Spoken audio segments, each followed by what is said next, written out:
l'individualisme est pour ma part ce que j'ai longuement et depuis longtemps analysé concernant les tribus.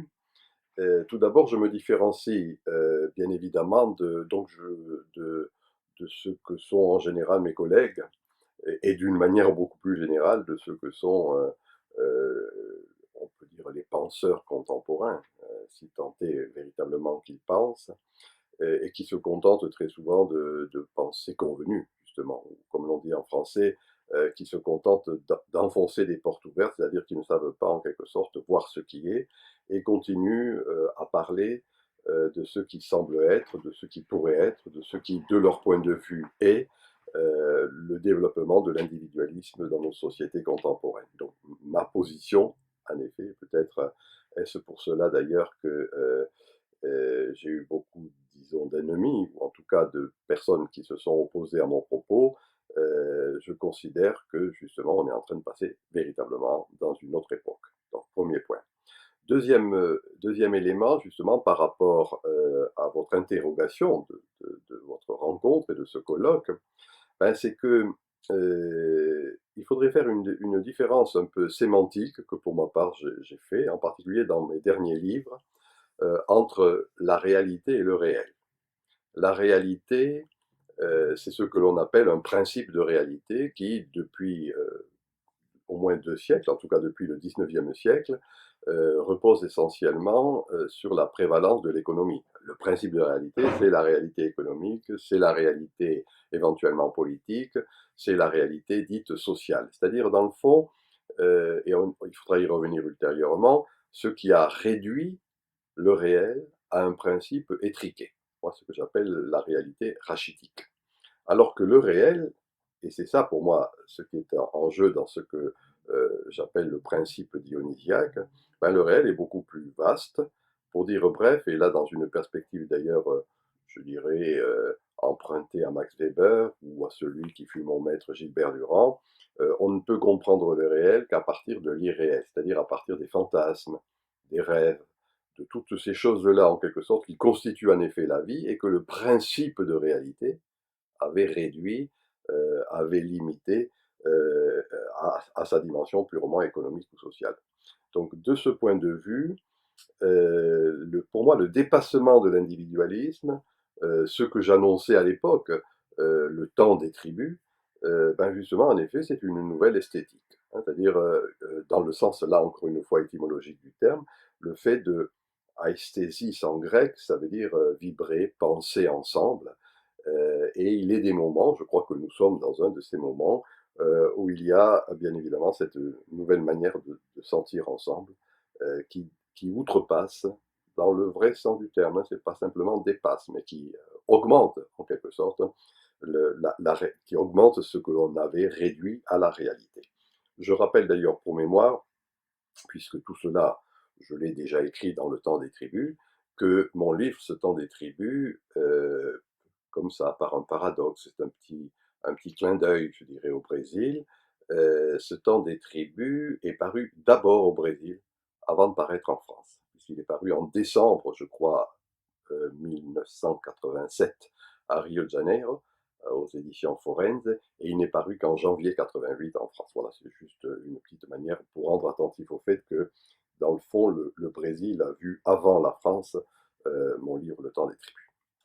Concernant votre deuxième question, en effet, le grand tripode, et je l'ai souvent indiqué, le grand tripode qui a marqué cette modernité, le tripode, hein, dans le sens large du terme, le trépied, hein, ce à partir de quoi il y a quelque chose qui prend assise, qui s'organise, même qui se conforte. C'est en effet cet individualisme. Hein. Je rappelle que le grand fondement de l'individualisme, en tout cas philosophique, on en voit l'émergence dans le cartésianisme, hein, le fameux je pense de Descartes. On en voit une inscription religieuse avec la réforme protestante, et on en voit une manifestation politique dans la philosophie des Lumières, et en particulier dans l'œuvre de Rousseau, qui insiste bien sur ce fait que l'individu est un individu autonome, et j'aime bien les étymologies, et autonomos en grec, ça veut dire je suis ma propre loi. Voilà, ça c'est le premier pôle cet individualisme. Et l'expression de cet individualisme, ben, c'est la même chose, c'est le rationalisme, c'est-à-dire encore une fois le fait que, justement, du moment que je pense par moi-même, le moyen, on dirait le modus operandi, si on prend cette expression philosophique, la manière de procéder, eh bien, c'est la prévalence de la raison. Non pas, je fais toujours une nuance, hein, non pas la simple rationalité, qui est là une spécificité de notre espèce animale, mais quand en quelque sorte cette rationalité devient l'élément central, se systématise, et c'est le fameux rationalisme. Là encore, puisque j'ai cité Max Weber tout à l'heure, je rappelle que dans l'éthique protestante et l'esprit du capitalisme, il montre bien comment il y a rationalisation généralisée de l'existence. Tout est soumis à raison, tout doit donner ses raisons, jusque dans ses éléments les plus triviaux.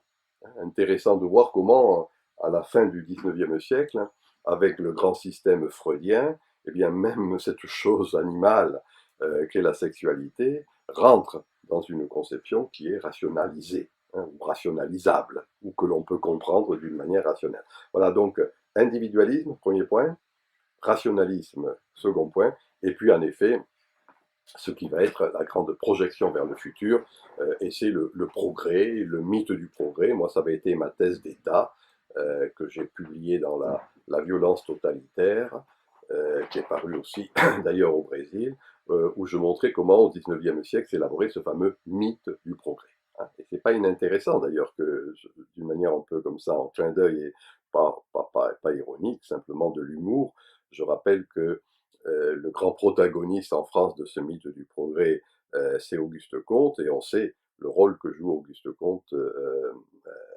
a joué Auguste Comte au Brésil. Et chaque fois que je vais à Porto Alegre, et je ne manque pas d'aller à l'église positiviste de Porto Alegre, où on voit effectivement cet ordre et ce progrès qui est un élément important. Voilà un peu, si vous voulez, ce tripode. Individualisme, le moyen, rationalisme, le but, le progrès, c'est-à-dire dans le fond un peu plus tard, demain, etc. Et moi, il me semble qu'actuellement, ben voilà, il y a autre chose qui est en jeu actuellement, et que c'est vrai que c'est cela qui avait conduit au fameux désenchantement du monde, si on prend l'expression weberienne, qu'il aurait d'ailleurs mieux valu traduire démagification du monde, et que à l'opposé de cela, ben, il y a d'autres types de valeurs qui sont en gestation, et vous faites bien de le souligner, pour moi c'est un élément important, ce fut d'ailleurs globalement l'essentiel des recherches qui ont été faites sous ma direction au sein de mon centre, le CEAC, eh bien c'est très précisément les jeunes générations qui sont porteuses, en quelque sorte, d'une nouvelle manière d'être ensemble, dans le vrai sens du terme, de nouvelles énergies, centrées en effet sur deux pôles essentiels pour moi, le quotidien, être à la hauteur du quotidien. Il y avait un auteur avec lequel moi j'ai eu des différends, mais qui fut le premier à avoir développé ça, c'est le sociologue philosophe Henri Lefebvre, dans ses 3 tomes de critique de la vie quotidienne, qui, et je le lisais encore ce matin, montrait comment, en quelque sorte, je le cite ici, jadis les philosophes écartaient le quotidien du savoir et de la sagesse. Les philosophes le jugeaient, ce quotidien, indigne, etc., indigne de la pensée. Et moi, dans la foulée d'ailleurs d'Henri Lefebvre, ben, j'avais montré que justement le quotidien était un élément important. Là où se vivait, là où s'élaborait véritablement la culture, et reprenant là encore une expression weberienne, je disais il faut être à la hauteur du quotidien. Et moi, toute mon œuvre, enfin, une partie essentielle de mon travail repose sur cette prise au sérieux du quotidien, en particulier chez les jeunes générations qui, eux, n'ont pas eu ce mépris qui était celui de la pensée par rapport au quotidien. Et le deuxième élément, bien sûr, de cette nouvelle énergie qui est en jeu pour moi dans la postmodernité, c'est cet imaginaire que j'ai hérité de Gilbert Durand, et je le rappelle dans le sens simple du terme. On peut en faire des quantités d'expressions, d'analyses. Moi, je dis tout simplement, c'est un climat, une atmosphère, hein, dans le sens un peu de la philosophie heideggerienne, mais Stimmung dans le sens véritablement d'une ambiance qui d'une ambiance dans laquelle on baigne. Et soyons clairs, d'ailleurs quand je dis simplement un climat, ben justement, comme il y a stricto sensu un changement climatique actuellement, ben, il y a aussi des changements climatiques en quelque sorte dans la vie sociale, dans le climat spirituel. Et ce changement climatique, il va s'observer dans le retour au quotidien, l'accentuation au quotidien et la prise en compte, encore une fois, dans le sens fort du terme, de cet imaginaire dans lequel on baigne, dans lequel on est.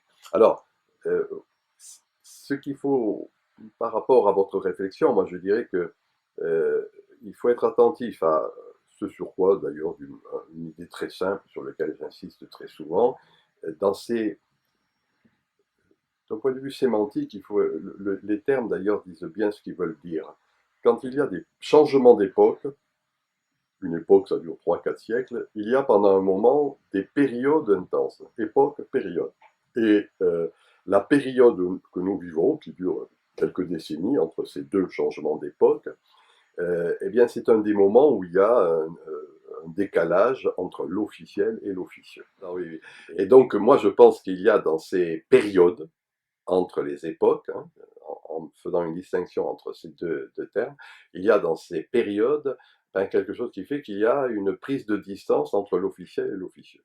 L'officiel, la société officielle, nos institutions officielles, éducatives, politiques, de divers ordres d'ailleurs, peu importe, hein, sont en décalage par rapport à l'officieux, c'est-à-dire dans le fond la vie de tous les jours, la vie quotidienne, en effet. Et en particulier, c'est, en tout cas, je vois pour la France et pour l'Europe en général d'ailleurs, la vraie distance que sont en train de prendre les jeunes générations par rapport justement aux grandes institutions sociales, les grandes institutions officielles. Donc je pense que pour le Brésil, nous sommes exactement dans la même attitude. À ce moment-là, je cite souvent cette métaphore empruntée à Georg Simmel, qui est un sociologue d'ailleurs, à mon avis, je l'ai toujours dit, intéressant. Il n'est peut-être pas assez connu d'ailleurs au Brésil. Je me suis rendu compte que son œuvre n'était pas assez traduite, alors qu'il rendait attentif justement à ce qu'il appelait le roi clandestin d'une époque. Et ça, c'est une métaphore qui vaut ce qu'elle vaut, mais en tout cas qui montre bien, en tout cas moi je l'applique à ce que nous vivons actuellement, c'est-à-dire ce désaccord qui existe entre le roi officiel et le roi officieux, ou le roi clandestin. Voilà. Donc du coup, votre dernière remarque, dans ces moments-là, ben, voilà, il faut savoir voir ce qui est là. Hein. Je rappelle juste pour mémoire ce fameux conte de, de Garpeau, hein, la fameuse lettre volée. Et Jacques Lacan en a fait un commentaire fort intéressant.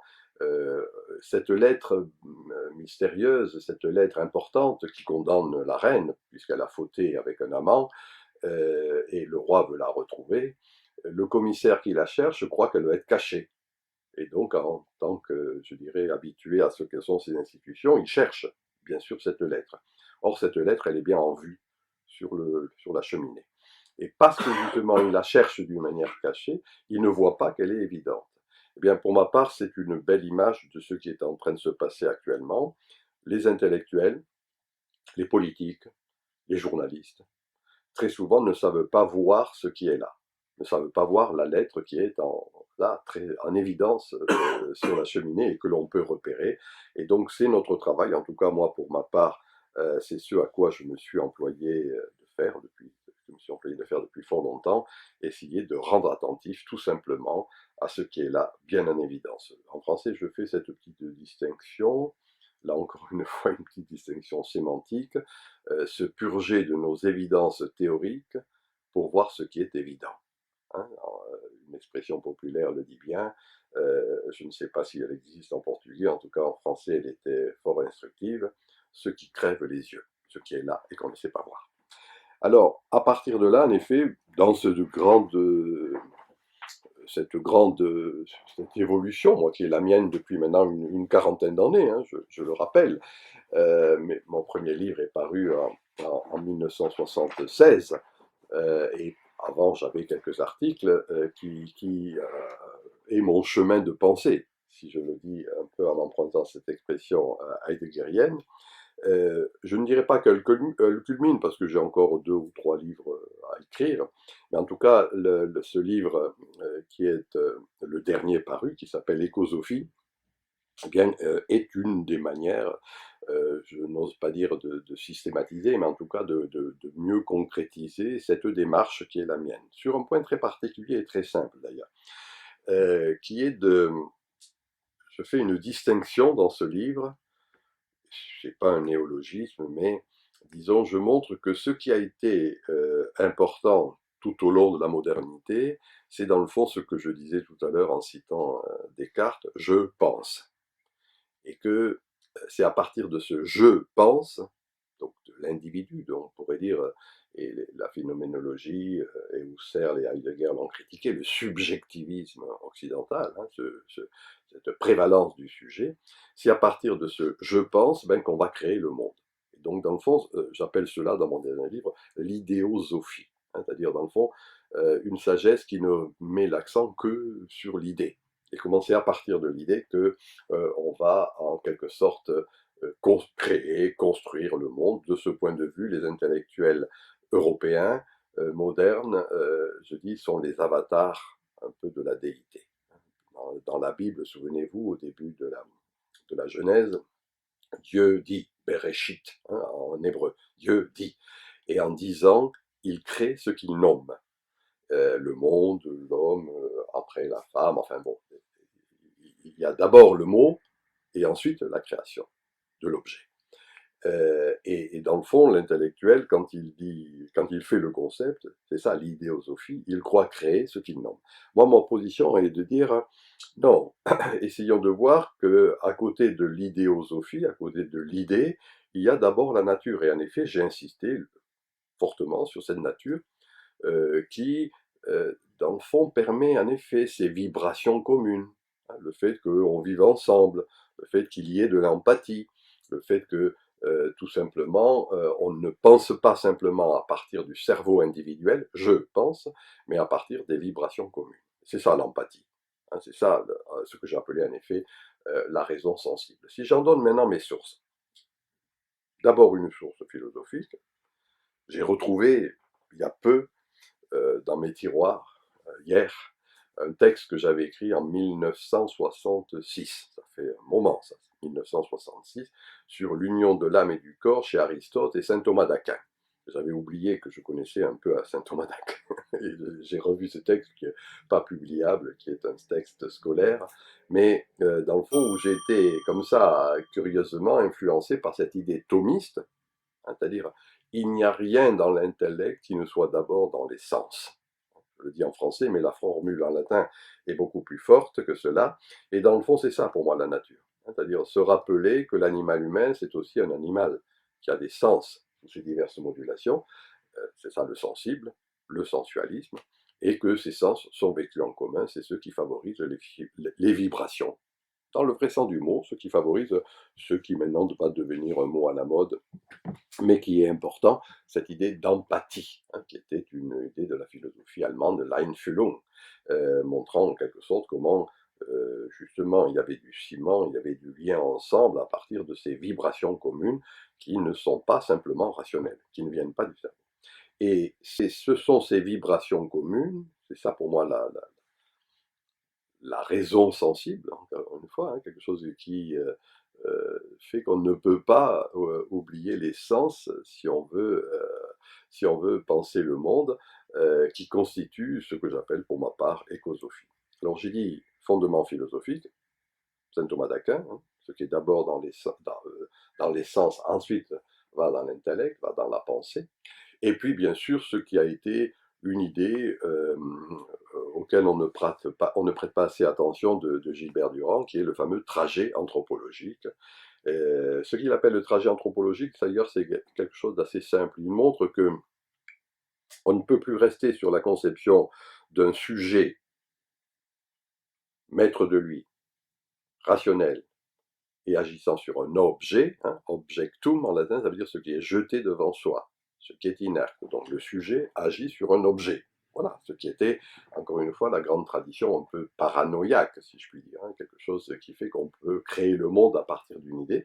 Et lui parle du trajet anthropologique. C'est-à-dire, dans le fond, quelque chose que les jeunes générations comprennent bien quand elles manient le développement les moyens de communication interactive, ben c'est l'interaction, la réversibilité, le retour, hein, le mot anglais feedback, quelque chose fait que, d'une certaine manière, fait que on n'est plus maître du monde, maître de soi et maître du monde, mais au contraire, on est toujours tributaire, limité. Et voilà, moi, ce qui me paraît être les vibrations communes. Voilà ce qui est, de mon point de vue, la grande perspective que j'essaie de développer dans cette idée d'écosophie. Hein. Donc, encore une fois, j'emploie ce mot pour en donner les références, puisque j'aime bien dire d'où je tire les termes, de ce que fut un penseur, qui je crois d'ailleurs est bien connu au Brésil, qui est Ramon Panicar, qui était un prêtre catholique, très traditionnaliste à un moment donné, de, alors de mère, peut-être que je me trompe, de mère espagnole et de père indien. Et donc va peu à peu introduire, tout à la fois prêtre catholique, connaissant bien saint Thomas d'Aquin d'ailleurs, et il y a des très beaux livres de lui là-dessus, mais en même temps influencé, je dirais, par ses origines de la pensée extrême orientale. Et donc c'est lui qui est le premier à parler d'écosophie, justement. Pour se démarquer, il ne le fait pas comme ça, mais enfin c'est moi qui interprète ici son travail, pour se démarquer d'une conception purement politique de l'écologie. Et en France en particulier, cette dimension purement politique de l'écologie est particulièrement forte. C'est pour ça que j'ai insisté pour ma part sur cette idée d'écosophie. Je dis bien, hein, encore une fois, la nature et l'essence. Et que dans le fond, un des éléments de la postmodernité, ben, c'est le retour de cela que l'on avait évacué, marginalisé, secondarisé. Je rappelle, pour terminer là-dessus, que un des bons sociologues de la culture, qui s'appelle Sorokin, sociologue américain, qui a joué un rôle important, montre qu'il y a des grands moments, il dit époque d'ailleurs, il est précis dans ses termes, où prédomine ce qu'il appelle une conception purement rationaliste du monde, et d'autres moments où prédomine, d'un point de vue culturel, une dimension purement sensualiste du monde. Et moi, pour ma part, je dirais que non pas tout mon travail, mais une bonne part de mon travail repose sur cette distinction. Alors, elle est un peu tranchée, elle est un peu caricaturée, elle est certainement exagérée, mais en tout cas, c'est utile de le signaler, le retour de ce sensualisme qui est la cause et l'effet, si je puis dire, de toutes ces vibrations des tribus urbaines qui peuvent prendre des formes diverses. Moi, je me souviens avoir été il y a 2 3 ans dans un colloque à São Paulo, sur le net activisme, qui montrait bien que même l'action politique ben, ne pouvait se faire de plus en plus, au-delà des partis, je dirais, allait se faire à partir de ces vibrations et favorisées par le développement technologique.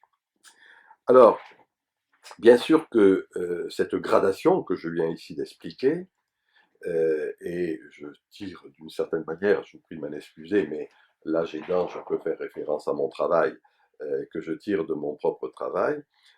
Tout cela, pour moi, m'a amené à dire que justement, nos grandes certitudes s'effilochaient, n'avaient plus leur force. Je rappelle d'ailleurs pour mémoire que le bon et pas le premier, mais en tout cas un livre important sur la postmodernité, celui qui a été publié en son temps, et moi je m'en souviens comme si c'était hier, par le philosophe français Jean-François Lyotard, La condition postmoderne, 1972, et j'étais au lancement de ce livre dans une salle parisienne à Saint-Germain-des-Prés, et qui avait suscité beaucoup d'émoi dans le milieu intellectuel. Or, Jean-François Lyotard, dans ce livre, je dirais ce qui va rester de ce livre, et qui est quand même un élément pas négligeable, c'est ce qu'il appelle la fin des grands récits de référence. C'est-à-dire le fait que tout ce qui avait été en quelque sorte nos références théoriques,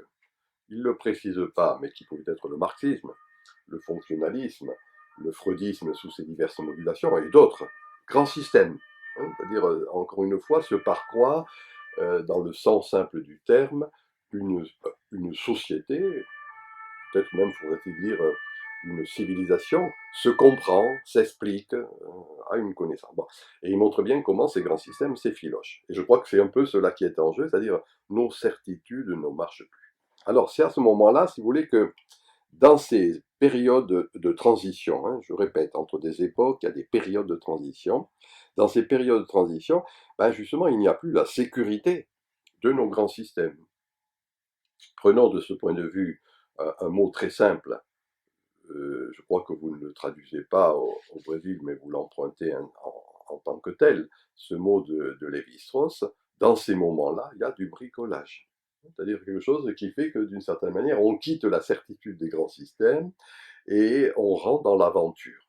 Moi, je rappelle que, pour ma part, j'avais insisté sur justement un des paramètres, une des caractéristiques essentielles de cette postmodernité, c'était les tribus où on vivrait ensemble, c'était Dionysos, l'hédonisme, et le troisième, c'était le nomadisme. Le nomadisme, ben voilà, c'est-à-dire quelque chose qui fait qu'on dépasse la sécurité, la sécurisation, les enfermements théoriques, les enfermements existentiels, les identités de divers ordres, hein, avoir une identité sexuelle, professionnelle, idéologique, qui avait constitué en quelque sorte le grand élément de la modernité, on est en train de les éclater, cela. Hein. Moi, je rappelle une petite phrase, je ne sais pas comment vous traduirez cela, mais une petite expression euh, des jeunes générations.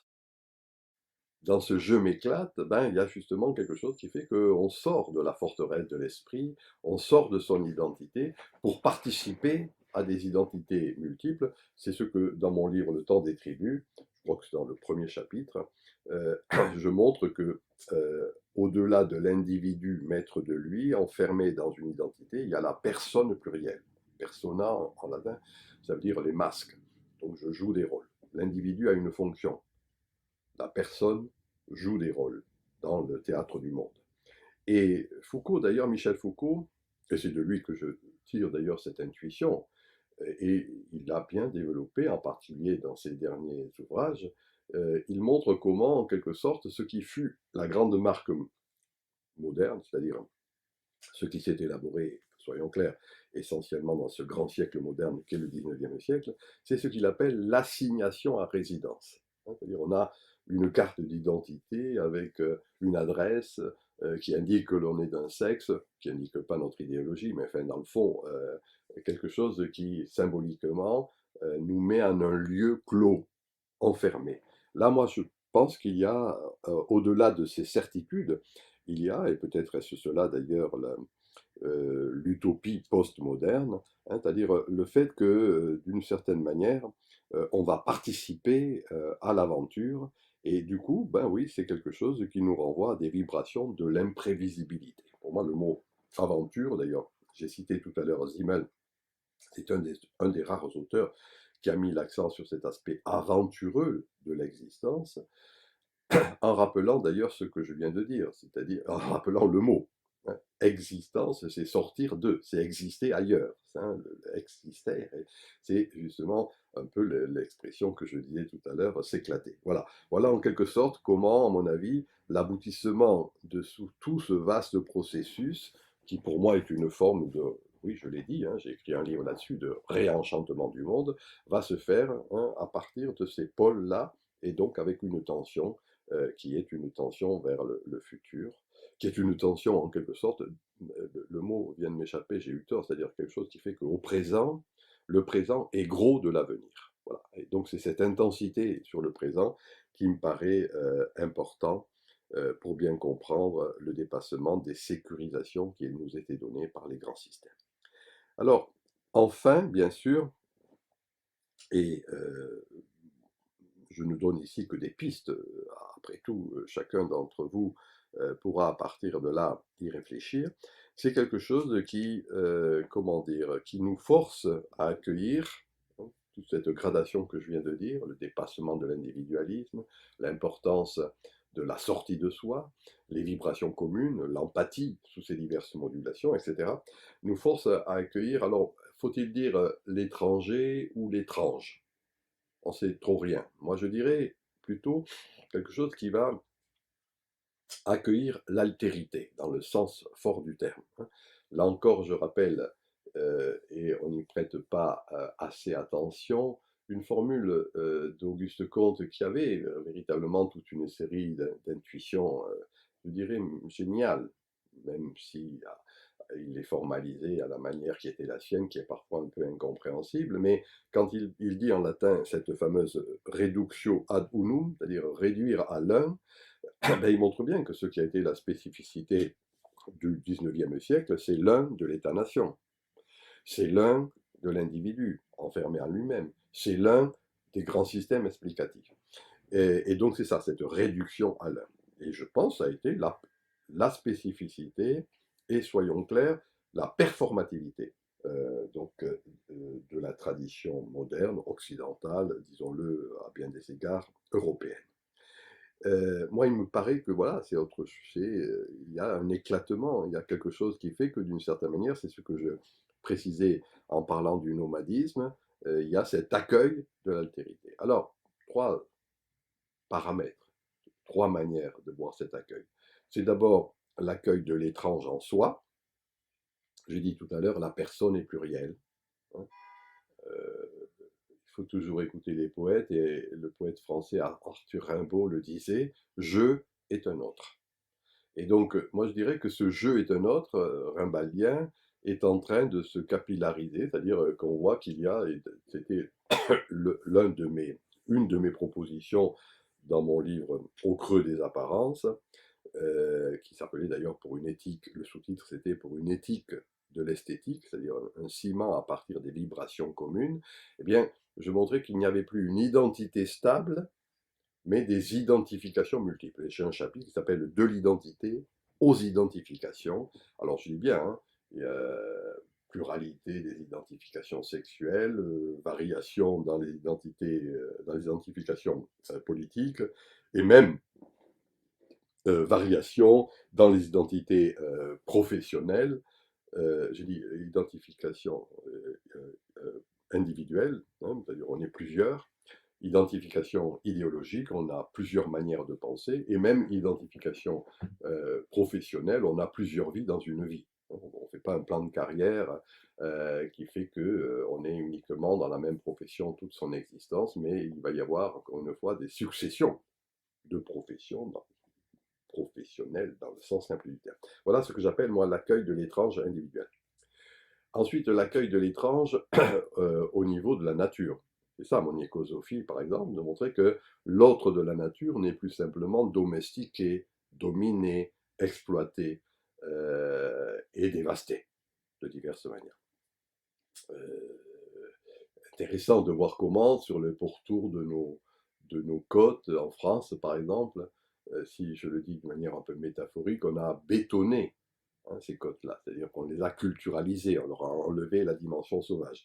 De plus en plus, il y a une réticence, une réaction, une rébellion vis-à-vis de cette, en gros, de cette, du fait de ne pas reconnaître la nature, l'altérité de la nature, parce que la nature se venge, et nombre d'exemples contemporains montrent bien comment il y a cette vengeance de la nature. Et donc voilà, accepter l'autre de la nature.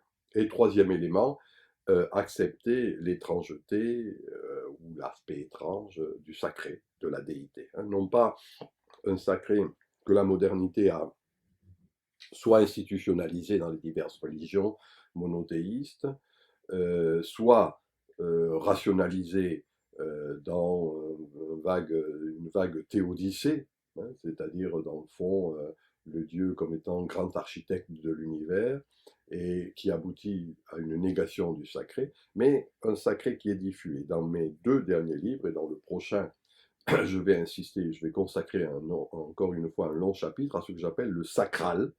Je reprends cette expression au philosophe catholique Jacques Maritain, en montrant en quelque sorte comment c'est un sacré qui justement se diffuse, n'est pas réductible dans des lieux spécifiques, les temples, les églises, voire les synagogues, mais qui au contraire va se diffracter dans je sais pas moi, les matchs de football, les grands rassemblements musicaux, ou même dans le sacré de la vie quotidienne. Voilà, c'est ça le sacral. Alors voilà un peu l'accueil de l'étrange. Plutôt que de l'étranger, je dirais de l'étrange, de l'altérité, de l'autre, dans le sens fort du terme, l'autre en soi-même, l'autre dans la nature, l'autre dans le sacré. Et moi, à mon sens, c'est ça qui est en jeu, si vous voulez, un des éléments de la postmodernité, et qui, bien évidemment, comme toujours pour le meilleur et pour le pire, va s'observer, même s'il y a des réticences, vis-à-vis de l'accueil des migrations, hein. Qu'on le veuille ou non, c'est toujours embêtant de dire cela quand on voit les formes que cela prend, en particulier en Europe.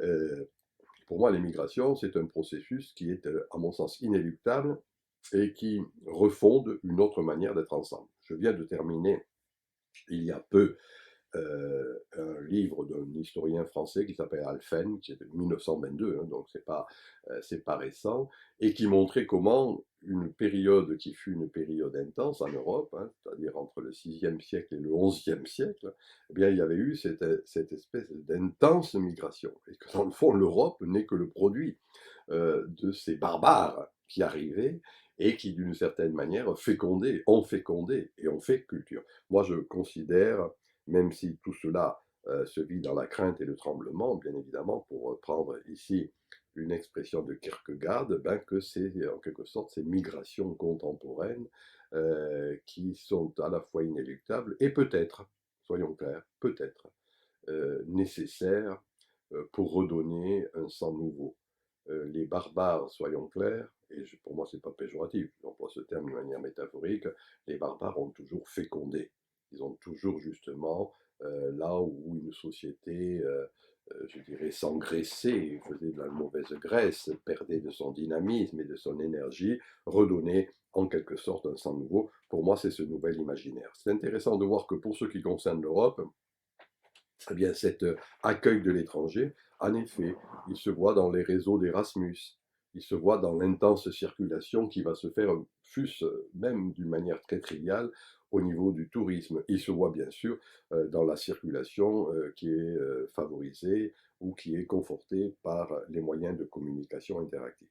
Voilà en quelque sorte ce qui fait que la société officielle va reposer sur une forme d'intolérance, de peur, rester enfermé, encore une fois, dans les frontières, stricto sensu, qu'elles soient idéologiques ou qu'elles soient territoriales, alors que, à mon avis, encore une fois, cette société officieuse, hein, celle des jeunes générations, reposant sur ces vibrations, des liens sociaux dans le vrai sens du terme, eh bien, intègrent de fait euh, et sont prospectives de ce qui sera la civilisation en gestation. Et là encore, je crois que les jeunes générations, justement, font preuve, et le mot est important. Le mot, là, le mot de la fin de ce que j'ai à dire, hein, repose sur une véritable tolérance, hein, c'est-à-dire, dans le vrai sens du terme, accepter, reconnaître les richesses qui sont dans l'autre.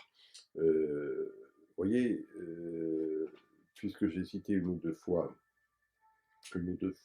Georg Simmel, il y a deux mots qu'il utilise qui, de mon point de vue, résument bien en quelque sorte ce qui est en jeu de nos jours, le pont et la porte. Bien sûr qu'il y a nécessité de la porte, hein, qui fait que la communauté est une communauté. Mais montre-t-il, il ne peut y avoir de porte que s'il y a un pont qui me lie à l'autre, à l'altérité. Et à mettre trop l'accent sur la porte, on oublie que justement une cité a besoin d'un pont, ne serait-ce que pour se nourrir dans le sens matériel et bien sûr dans le sens spirituel du terme. Et c'est cela qui est en jeu, à mon avis, dans la communion, dans les vibrations postmodernes, dans tous ces liens sociaux qui prennent une autre forme, qui ne sont pas réductibles, encore une fois, à une forme fermée, mais qui est ouverte à l'altérité.